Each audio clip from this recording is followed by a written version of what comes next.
오늘 본문 속에 보면은 구원이라는 단어가 있습니다. 구원. 그리고 48절에 보면은 영생을 주시기로 작정. 작정이라는 단어와 구원이라는 단어가 있습니다. 구원과 작정. 이 두 단어를 여러분들이 잘 기억해 주시기 바랍니다. 자, 하나님이 하시는 모든 일에 옳지 않는 것이 있을까요? 제가 오늘은 여러 가지 질문을 던질 겁니다. 질문을 얘기할 때마다 여러분은 생각하시면 돼요. 하시고 또 우리가 신앙생활 하면서 약간 의심이 되는 부분들이 있어요. 그런 이야기도 할 겁니다. 제가 처음에 신앙생활을 할 때 창세기 1장이 이해가 안 됐어요. 이해가 안 되고 또 신학적 용어들이 이해가 안 됐고 전부 다 이해가 안 됐었어요. 나중에 이제 시간이 지나면서 하나씩 알았지만, 자, 오늘 그런 이야기들이 아마 설교 중에 나올 겁니다. 그럴 때마다 여러분들은 한번 내가 처음 예수를 만났을 때, 그리고 지금의 어떤 마음 심정을 한번 생각하시면서 들으시면 될 것 같아요. 하나님이 하시는 모든 일에 옳지 않는 것이 있을까? 사실은 없습니다. 그렇죠? 하나님을 믿는다고 하시면 여러분, 하나님이 하신 일에는 여러분 옳지 않는 것이 없다고 보신다는 얘기예요. 근데 그렇지 않는 사람이 있겠죠. 물론 있을 겁니다. 하지만 자 보세요. 정작 우리는 하나님이 행하시는 모든 일을 옳은 일로 받아들이지 못해요. 이게 현실이고 사실이잖아요. 왜냐하면 세상의 모든 일을 하나님이 행하신 것으로 규정하고 만약에 바라본다면 우리의 이성 그리고 상식에서 어때요? 어긋나고 합리적이지 못한 것들이 많이 있습니다. 그렇기 때문에 이해가 안 되죠. 그런 겁니다. 제가 처음에 예수를 교회 처음 나가고 성경 말씀을 듣고 말씀 들을 때 제가 이해가 안 됐던 게 그런 부분이에요. 왜? 이성이 있어요. 인간이 가지고는 이성이 있고 내 합리적인 어떤 생각이 있고 이런 걸 갖다가 막 주사를 막 튕겨본단 말이에요. 그런데 안 맞죠. 그러니까 이해가 전혀 안 된다는 얘기예요. 자, 이런 거죠. 지금 현대에 와서는 자연재해가 어때요? 많이 일어나요. 근데 자연재해는 앞으로 더 일어납니다. 미래로 가면 갈수록 일어날 수밖에 없어요. 홍수, 태풍, 해일, 또 뭐죠? 산불, 지진. 이런 엄청난 자연재해가 일어나요. 자, 그걸로 인해서 어떻습니까? 많은 사람이 죽습니다. 자, 과연 하나님이 행하신 옳은 일이라고 순수하게 인정할 사람이 얼마나 있겠어요? 그렇죠? 자, 여기서부터 이제 문제가 생기는 거예요. 또한, 자, 보세요. 나 중심으로 살아가는 우리가 내게 발생한 고통스러운 일들을 하나님의 옳은 일이라고 순수하게 인정할 수 있겠냐는 얘기죠. 없단 말이에요. 더구나, 나는 그래요. 나는 내 나름대로 열심히 신앙생활을 했어요. 그 중에 한 사람이에요. 인정은커녕 어때요? 원망으로 올 수도 있다는 거예요. 신앙생활을 오래 하신 분들이 이런 일이 자기한테 부딪히면 어때요? 이렇게 빠질 수가 있어요. 원망이 올 수 있고, 왜 인정을 못 하는커녕 원망을 오면서 반발한단 말이에요. 자, 이렇게 찾아봅니다. 우리가 하나님의 옳은 일로 쉽게 인정할 수 없는 일 가운데 자, 또 하나가 있어요. 그게 뭐냐면 오늘 본문에 있는 구원이라는 거예요. 구원을 하나님의 선택과 작정으로 이루신다는 거예요. 결론을 말하면. 그러니까 오늘 지난부터 우리 재문 형제가 이 자리에 있는 것은 어떻게 보면은 옆에 계신 우리 다혜자매의 인도함보다도 하나님의 선택된 하나님의 인도된 발걸음이라는 얘기예요. 그 얘기를 하고 싶은 거예요. 오늘 본문 48절에 보면 이방인들이 듣고 기뻐하여 하나님의 말씀을 찬송하며 영생을 주시기로 작정된 작정했단 말이에요. 하나님이 영생, 구원이거든요. 영생을 주시기로 작정된 자는 다 믿더라. 믿더라. 유대인들은 지금 바울이 말하는 걸 듣고 지금 반박을 하고 있어요. 오늘 본문에 보면 지금 바울이 설명을 하는 거예요. 설교를 하는데 유대인들은 반박을 해요. 그런데 그 반대로 이방인들은 그렇지가 않아요, 지금. 그들은 반박하고 비방하는데 이방인들은 기뻐하면서 하나님의 말씀을 찬송하고 믿게 된 것을 하나님이 영생을 주시 작정했기 때문이라고 지금 이야기를 하고 있는 거예요. 자, 이런 하나님의 작정이 인간의 선한 의지와 선택을 무시한단 말이에요. 거기 인간의 의지 선택이 전혀 없는 거예요. 그러니까 무시하고 부정한다는 것 때문에 많은 사람들이 합리적이지 못하고 저건 인간을 무시한 어떤 교리로 치부돼 버리는 거예요. 예. 여러분, 작정이 뭔지 아시죠? 예정이란 얘기잖아요, 작정은. 예. 다시 말하면 영생 또 구원이 하나님의 선택과 작정으로만 되는 것이라면, 자, 하나님을 믿고자 하는 인간의 의지와 뜻과 선택도 뭡니까? 무시가 되어야 하는 거죠. 무시됐잖아요. 하는 거죠. 결국 그렇게 돼버리면은 구원받지 못한 그 책임이 누구께 돌아갑니까? 하나님께로 돌아갈 수 있기 때문에 구원이 하나님의 작정하심으로 되어진다는 말을 인정하지 않으려고 하는 거예요. 기독교의 소유류 문답이라는 게 있어요. 예. 소유류 문답의 7번을 보면은 거기에 작정이라는 것이 나오는데요. 이렇게 나옵니다. 하나님의 작정이 무엇인가? 그 물음이 나와요. 그러면서 하나님의 작정은 그의 뜻하신 바에 따라 정하신 영원한 목적인데 이로 말미암아 자기의 영광을 위하여 일어날 모든 일을 미리 정해 주셨다라고 답을 내려요. 그러니까 이게 이런 얘기죠. 하나님이 뜻하신 바를 정해놓고 거기에 목적을 두고 당신의 영광을 위해서 끌어간다는 거예요. 이미 정해진 거란 얘기예요. 쉽게 말하면. 자, 하나님의 영원한 목적은 여러분 하나님이 영광 받으심이에요. 예. 지금 그 얘기예요. 소유류 첫 번째가 1번이 그거잖아요. 사람 되면 제일 목적이 하나님의 영광을 위해서 이렇게 나오거든요. 하나님은 영광 받으심을 위해서 일어날 모든 일을 정해 두셨어요. 주신 거예요. 자, 하나님이 정해 두신 이 일이 언제부터냐? 창세 전. 예.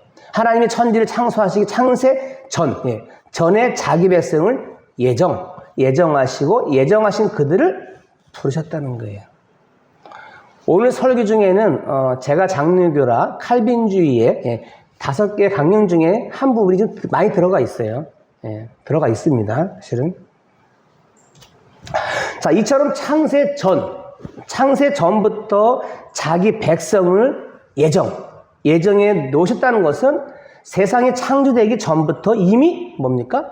구원받을 자와 구원받지 못할 자로 따로 구별하셨다는 것이기 때문에 쉽게 이해가 안 되죠. 이해가 안 됩니다. 이런 부분들이 이해가 안 돼요. 왜냐하면 그렇게 돼버리면 앞서 말한 대로 구원받지 못한 것은 하나님이 예정하지 않았다는 거잖아요. 하나님이 예정하지 않으셨기 때문에 결국 구원받지 못한 책임이 인간이 아니라 하나님께로 돌아간다고 생각하죠. 상선 벌악. 예. 선 상주고 악은 벌. 그렇죠? 상선 벌악이라는 그 원칙에 의해 생각하면은 누구든 구원받지 못한 것은 인간의 책임으로 돌아가야 합니다. 예수를 믿지 않았기 때문에 지옥 간다는 것이 당연한 것인데 예수를 믿지 않는 것이 애당초 하나님이 그 사람을 지옥 보내기로 작정한 것이라면 과연 예수를 믿지 않는 책임이 누구에게 있냐는 거죠. 그래서 선택이나 작정이라는 말에 그래서 사람들은 반박이죠. 반박을 하는 거예요.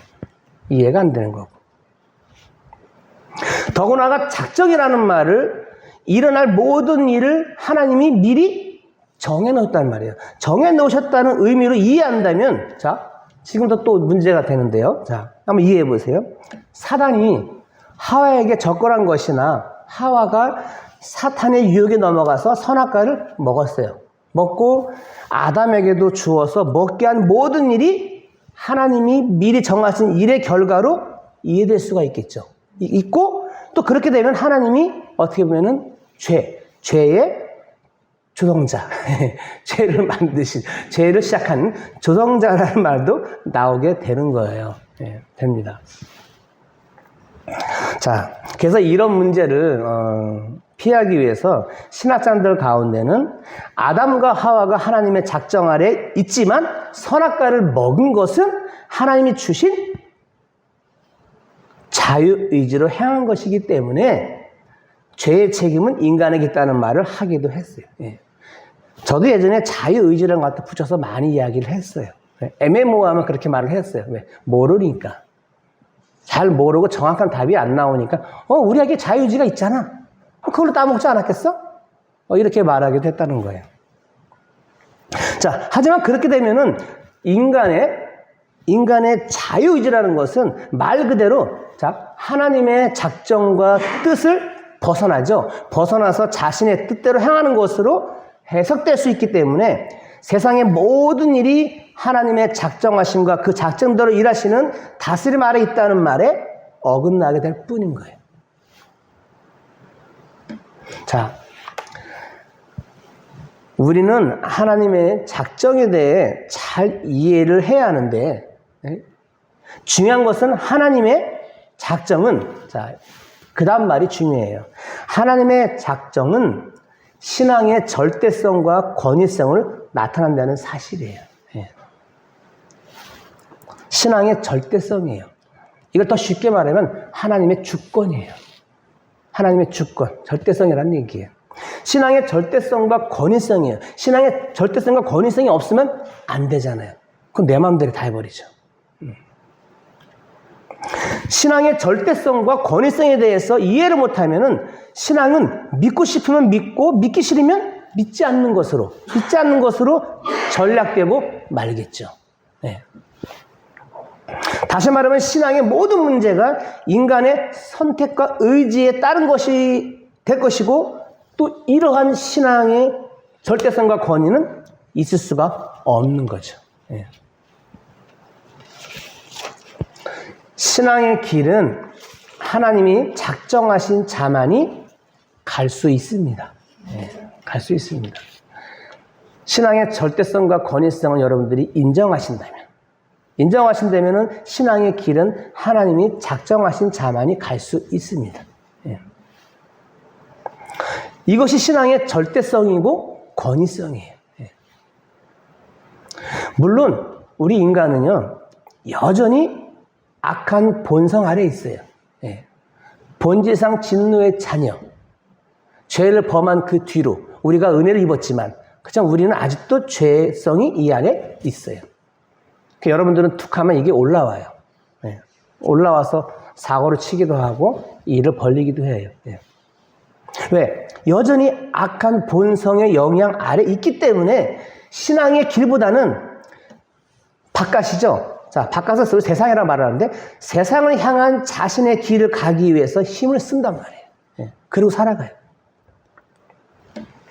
하나님은 이러한 사람에게, 인간에게 간섭하셔요. 간섭하시고 다스리셔서 자신이 가고자 하는 세상길의 헛됨을 보고 깨닫고 그의 마음을 돌아오게끔 하나님 나라에 두도록 일하셔요. 그래서 돌아오는 거예요. 그래서 돌아와서 이 자리에 여러분들이 앉아 계시는 거예요. 여기 우리 새신랑 시우도 예수를 처음 만났어요. 여기 와서 이렇게 앉아 있어요. 이게 다 하나님의 일하심이에요. 하나님의 작정이고 하나님의 계획이에요. 옆에서 사람이 우리가 전도라는 어떤 방향 제시는 해줄 수 있지만 그 외에 하나님께서 선택, 작정, 은혜를 베푸신단 말이에요. 그래서 이렇게 와서 앉아서 예배를 드리는 거예요.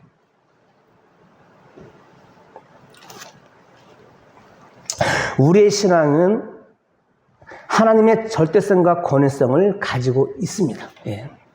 이 하나님에 의한 절대성과 권위성을 우리는 잊어버릴 수는 없는 거예요. 이거를 무시해버리면 내 마음대로 하는 거예요. 내 의지대로 하는 거고요. 그렇게 되면 하나님하고 아무 관계가 없어지는 거예요. 누구든 하나님을 소망하고 주를 믿는다면 그것은 자신의 의지와 선택의 결과가 아니라는 거예요. 아닙니다. 하나님의 작정이요, 예정, 작정에 의한 하나님의 의지고 행하심이라고 말할 수밖에 없어요. 예. 자, 대체 그러면은 우리 사람의 인간의 의지는 과연 뭐란 말이야? 우리한테 의지가 다 있어요. 그럼 이 의지는 무엇이냐?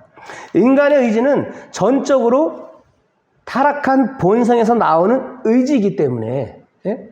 우리는 본이상 진노의 자녀고 우리는 악하단 말이에요.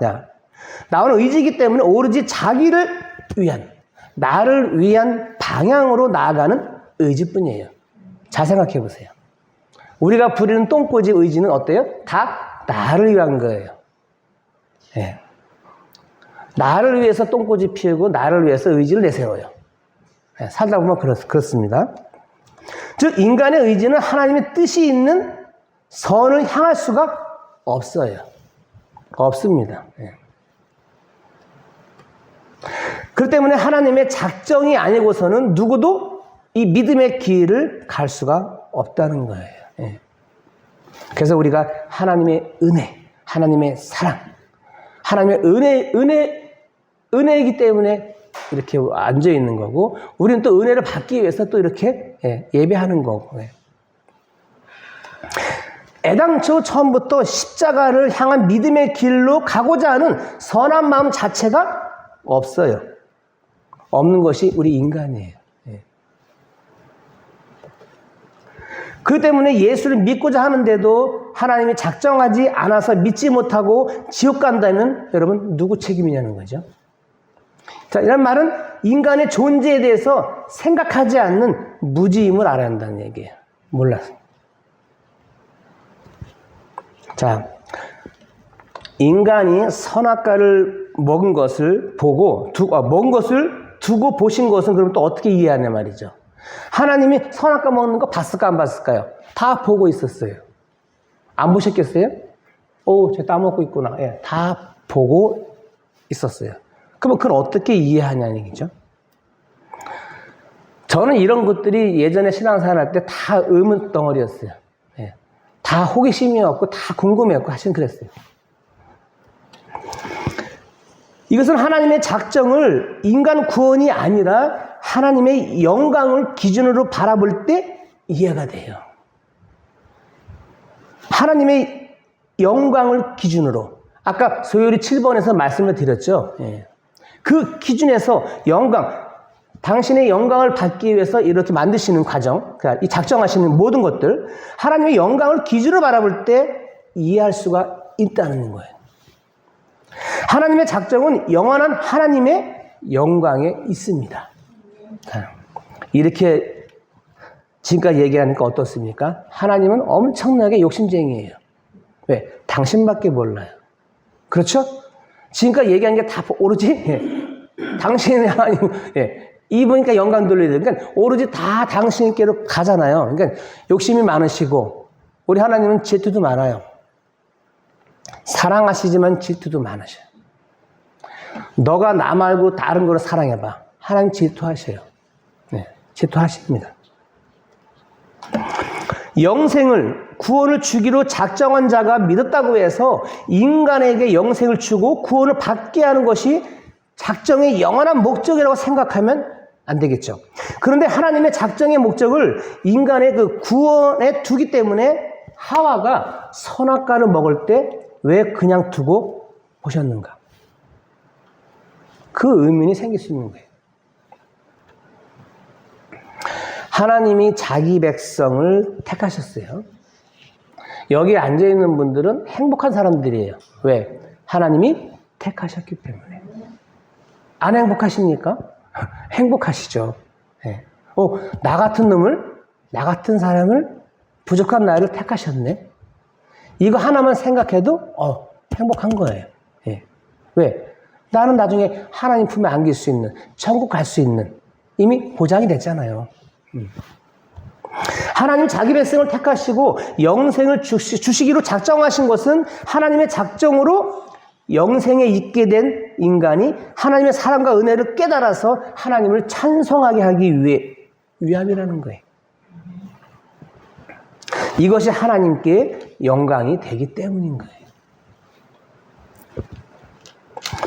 하나님의 은혜, 그렇죠? 은혜와 사랑을 세상에 드러내고 증거하기 위해서 여러분 필연코 죄가 드러나야 할 수밖에 없죠. 그렇죠? 죄를 드러내기 위해 선악을 알게 하는 나무를 만드시고 하와가 선악과를 먹는 것을 두고 보신. 그리고 사탄이 하와에게 접근한 것 또한 하나님의 허용, 하나님의 허용 아래 되어진 일이라는 결론을 내릴 수 있어요. 하나님의 허용했죠. 사단이 욥을 넘어뜨리려고 할 때 하나님이 어떻게 했어요? 허용했어요. 생명 가져가지 말고 네 마음대로 해봐라. 그렇죠? 이렇게 허용했단 말이에요. 자, 하나님의 작정 안에서는 우리가 흔히 하는 전도라는 대한 생각도 사실은 우리가 약간은 뭐랄까 달라져야 하는데, 전도는 우리가 누군가에게 복음을 전해서 그를 믿게 하는 일이죠. 자, 근데 누군가에게 전을 전해서 믿게 하는 일이 사실은 내가 해서 그건 아니에요. 우리가 복음을 전해서 누군가를 믿게 하는 것이 전도라면, 만약에 전도라면은 하나님의 작정과 충돌될 수밖에 없어요. 하나님이 이미 작정해놨단 말이에요. 근데 내가 가서 전도하고, 그러니까 사람들은 착각을 해요. 내가 전도했어. 내가 전도했어. 물론 전도하면 좋죠. 근데 내가 전도했어. 그러면 하나님 작정하신 거하고는 이제 충돌 생긴 거야. 이건 뭐야? 하나님과 관계가 없네? 우리가 복음을 전해서 누군가를 믿게 하는 것이 전도라면 하나님의 작정과 충돌할 수밖에 없죠. 하나님이 영생을 주시기로 작정하셨다면 우리의 전도와는 상관없이 하나님이 작정한 그 사람을 믿게 한단 말이에요. 그래서 하나님의 작정 안에서 전도는 설득과 타협이 아니에요. 이 사람 교회를 인도하기 위해서, 전도하기 위해서 설득해요. 타협해요. 많이 해봤어요. 근데 설득하고 타협하고 꼬신다고 옵니까? 안 와요. 안 옵니다. 무슨 행사한다 그러면 잠깐 왔다 갈 수도 있어요. 근데 다시 또 나가요. 쉽지가 않은 거예요, 이거는요. 설득과 타협이 아니고 그냥 선포이고 증거예요. 선포고 증거라는 겁니다. 내가 누군가를 믿게 하는 것이 아니라 하나님이 나를 복음의 그릇으로 세워서 복음을 증거하게 하시고 그로 말미암아 하나님의 영생을 주시고 작정하신 자를 찾으시는 그 작업이 전도인 거예요. 그래서 그것이 나왔는지 몰라요. 고구마 전도. 찔러보고 찾는 역할. 그래서 그 부분이, 어떤 분이 그거를 이제 고구마 전도를 발견하고 아주 유명하신 분이 있었어요. 자, 오늘 46절에 보면 바울과 바나바가 담대히 말하여 이르되 하나님의 말씀을 마땅히 먼저 너에게 전할 것이르되 너희가 그것을 버리고 영생을 얻기에 합당하지 않는 자로 다 처하기로 우리가 이방인에게로 향하노라고 말을 하죠. 이처럼 사도 바울은 타협과 설득이라는 방식으로 전도한 것이 아니에요. 아니라 당당한 태도로 복음을 전하고 있어요. 하나님의 작정 안에서 생각할 수 있는, 어떻게 보면 먼저 된 믿음의 신자된 어떤 권위겠죠. 사실 예전에 전도하려고 그러면 막 떨려요. 내가 당당하게 권위 있게 해야 되는데 이 권위 사라지고 막 쫄아가지고 떨어가지고 막 이야기를 해요. 아무것도 안 됐어요. 구원은 우리의 선택의 문제가 아니라 하나님의 작정의 결과입니다. 이제 결론입니다. 구원은 우리의 선택의 문제가 아니라 하나님의 작정의 결과입니다. 그러므로 자녀된 저와 여러분, 우리는 구원의 문제에서 우리가 내세우고 자랑할 수 있는 것은 아무것도 없다는 거예요. 없습니다. 우리 모두가 이러한 동일한 처지로 하나님께 부름받아서 우리는 나왔기 때문이에요. 누구도 하나님의 작정과 간섭 없이 믿음의 길을 갈 수는 없어요. 하나님이 나를 간섭했어요. 나를 작정했어요. 그래서 내가 목사가 됐는지 몰라요. 영생으로 들어갈 수, 구원으로 인도하는. 하나님의 작정과 간섭 없이 믿음의 길로 영생으로 들어갈 수는 없다는 얘기예요. 우리는 나에게 영생을 주시기로 작정하시고 나를 부르셔서 믿음의 길로 가도록 은총을 베푸시고 간섭하시는 그 하나님을 높이고 우리는 감사할 뿐이에요. 근데 현대인들의 기독교인들의 특징이 그거래요. 감사가 점점 없어진대요. 이건 제가 쓴 기독교 본 글인데, 가면 갈수록 감사는 사라진대요. 왜냐면 내가 지금은 환경이 누릴 만큼 누리고 살고 있고 부족함이 없고, 어떻게 보면은 그러니까 하나님의 작정과 구원과 이런 감사에 대한 것들은 점점 좀 사라진다는 거예요. 앞으로는 이제 이 기독교, 그쵸? 교회가 아마 앞으로는 몇 년 지나가면 더 문 닫을 거예요. 왜? 젊은 학생들이 없고 어린이가 없어요. 심각한 일입니다. 점점 줄고 있고요. 앞으로 이 나라가 어떻게 갈지 이제, 그러니까 교회가 이제 유럽에서 이미 교회가 어떤 상가로 변하고, 그쵸? 이제 우리나라도 멀지 않았죠. 그게 다가오고 있고, 사실은. 그런 시대를 살아가고 있습니다. 그러니까 점점 신앙생활하기는 어려워질 것이고, 또 이 사람은 점점 적을 것이고, 여러 가지가 문제가 지금 대두되고 있어요, 사실은요. 자, 하나님의 작정이 증거하는 신앙의 절대성과 권위성을 여러분 잊지 마십시오. 하나님의 주권, 하나님의 권위성, 이건 변하지 않아요. 우리는 하나님의 주권 아래 있습니다. 이걸 인정하고 들어가는 것이 신앙생활이잖아요. 하나님의 주권을 인정하지 않으면 신앙생활은 할 수가 없죠. 이해가 안 되는 것이 많으니까. 하나님의 자녀로 부름받고 신앙의 길로 인도받는다는 것이 우리에게, 저에게 주어진, 여러분에게 주어진 무한한 복으로 믿을 수 있기를 바랍니다. 이게 복이에요. 이게 복입니다. 내가 하나님을 만난 것이 복이에요. 하나님과 가까이 하면 복이라 그러잖아요. 이게 복인 거예요. 나 같은 사람을 부르셔갖고 내가 이 신앙의 길로 갈 수 있게끔 하신 그 은혜, 이건 무한한 복인 겁니다. 그 복을 받으신 여러분의 신앙이 날로 흔들림 없이 변함없이 좌우로 치우침 없이 여러분들이 꿋꿋하게 그 주님만 바라보고 나갈 수 있기를 주님의 이름으로 축원합니다.